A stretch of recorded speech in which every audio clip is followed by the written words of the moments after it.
Midsummer celebrations in ancient and modern times.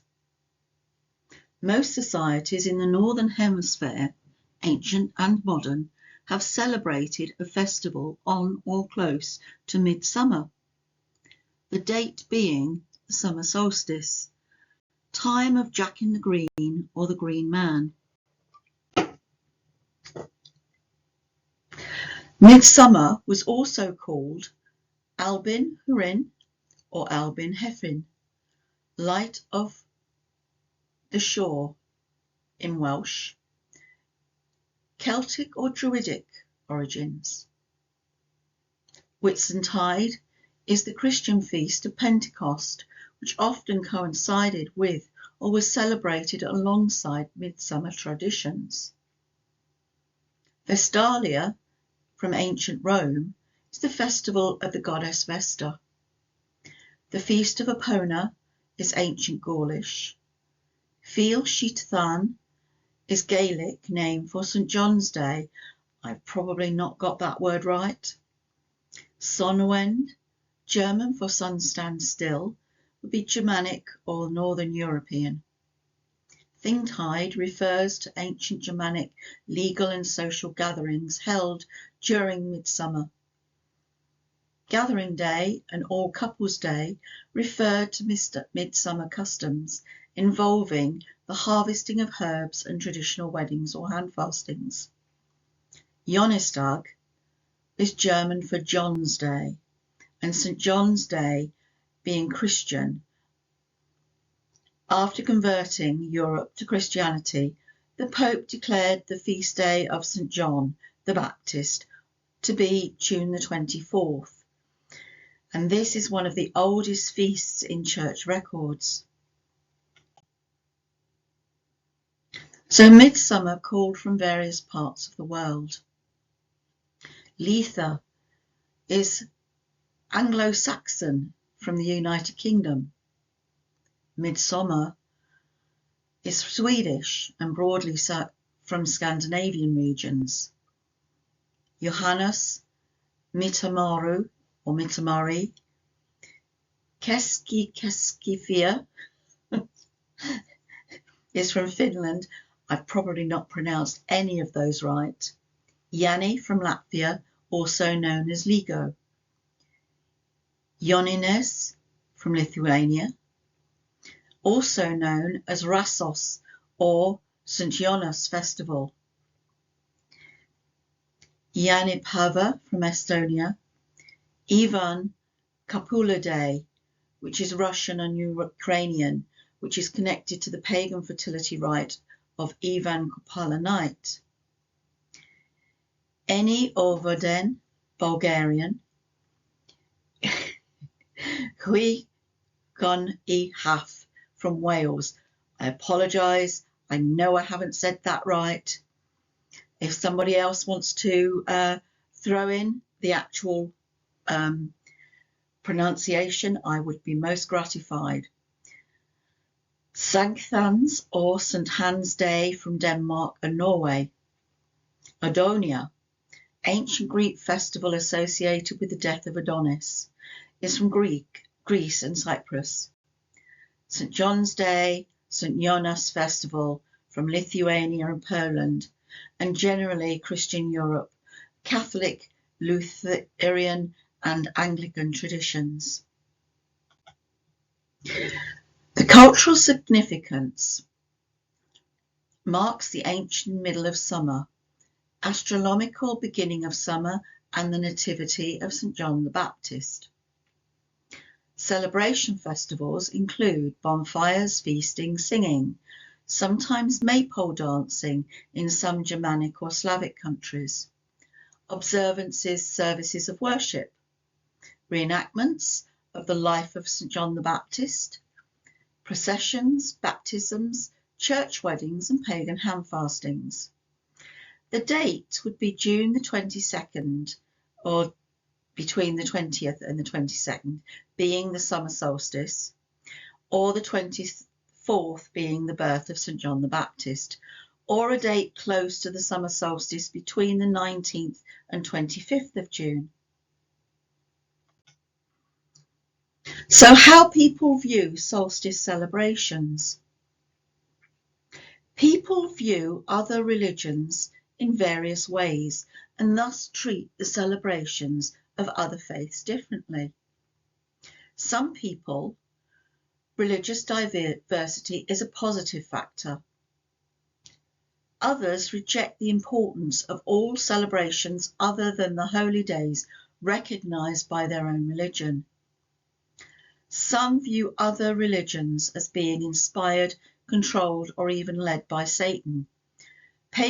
Just as a note, pagans don't believe in Satan because they believe he is part of the Christian story. So a bit more detail of some of the celebrations. Ancient Celts. Druids, the priestly professional diplomatic corps in Celtic countries, celebrated Albin Hurin, or the light of the shore.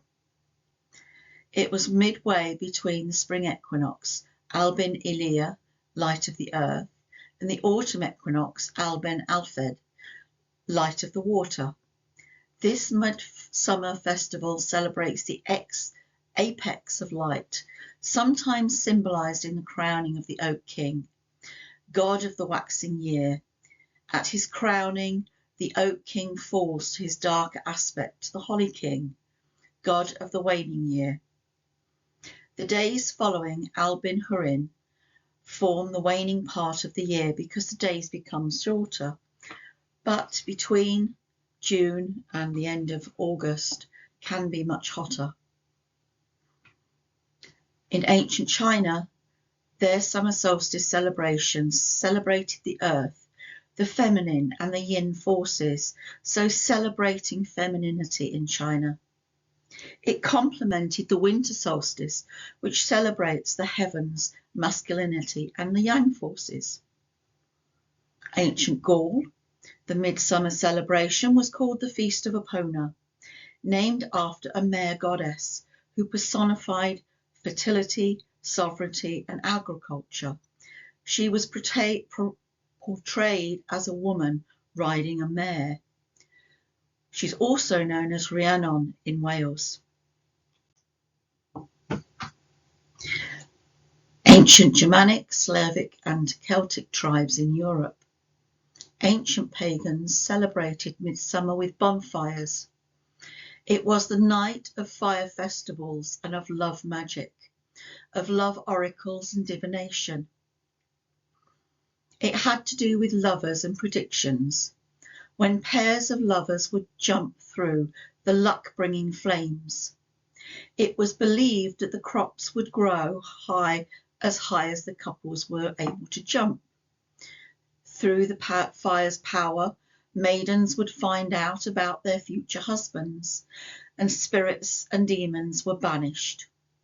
Another function of the bonfires was to generate sympathetic magic, giving a boost to the sun's energy so that it would remain potent throughout the rest of the growing season and guarantee a plentiful harvest. I'd just like to note, we're a bit more democratic, and so I'm sure that if there was a young male who was looking for a wife or a spouse, or a maiden looking for a female spouse, I don't need to labour the point. Then I'm sure that that would be a good time to look at the fire's power as well. In ancient Rome, the festival of Vestialia lasted from the 7th to the 15th of June and was held in honour of the Roman goddess of the hearth, Vesta. Married women were able to enter the shrine of Vesta during this festival. At other times of the year, only the Vestal virgins were permitted inside. Ancient Sweden, the midsummer tree was set up and decorated in each town. The villagers danced around it. Women and girls would customarily bathe in the local river. This was a magical ritual intended to bring rain for the crops.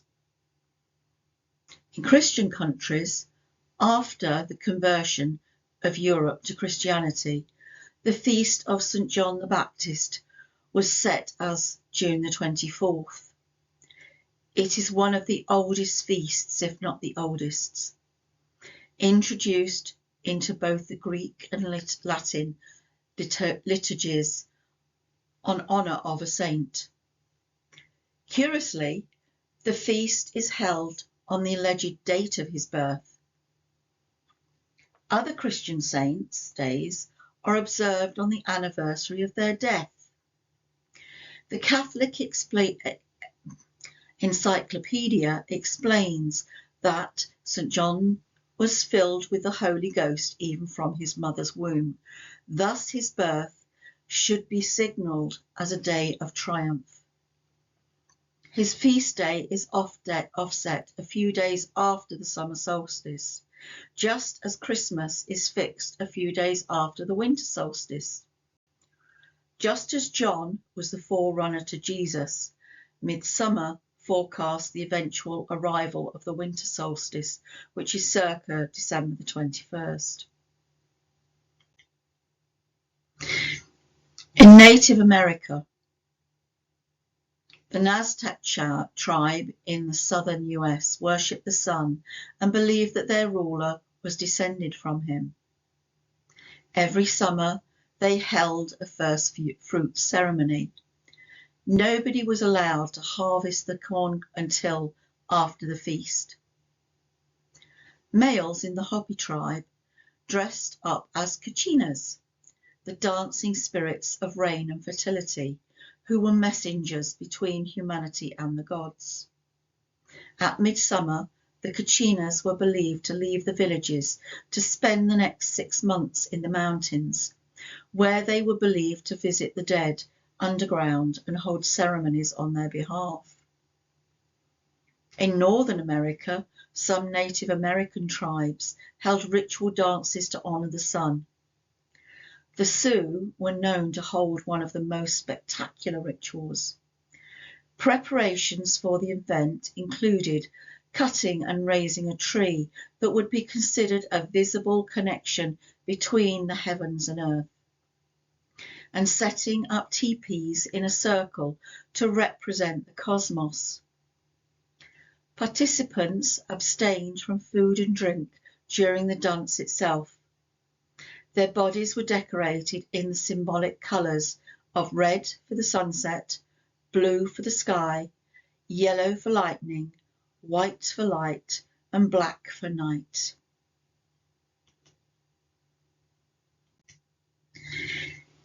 So neo-paganism. This is a group of religions which are reconstructed from ancient pagan religions or faiths. Of these, Wicca is one of the most common. It is loosely based partly on Celtic beliefs and practices. The summer solstice Sabbath is often called Midsummer or Letha. Midsummer is the time when the sun reaches the peak of its power. The earth is green and holds the promise of a bountiful harvest. The mother goddess is viewed as heavily pregnant, and the god is at the apex of his manhood and is honoured in his guise as the supreme sun. So the mother goddess is the earth and the god is the sun, bringing the two together at this time. It is a time for divination and healing rituals. So summer solstice celebrated in UK.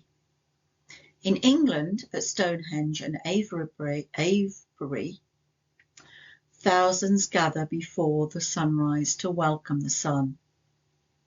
There are many other ancient sites around the UK where pagans also celebrate the solstices and other Sabbaths which they consider significant to their particular path.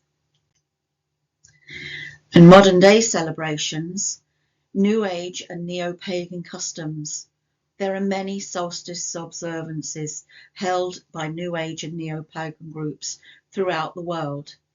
And some countries have never been Christianized, so they still follow the old ways. In some parts of the world, events that focus on the theme of the summer solstice are held. These events include local festivals featuring art or music, environmental awareness activities that focus on using natural sunlight as a source of energy, and family gatherings. Places like Sweden, Norway, Finland, Iceland, UK and Ireland, Latvia, Spain, Austria and China. There's probably many more, but I don't know them. So thank you for taking time to view and listen to this, and solstice blessings to you all.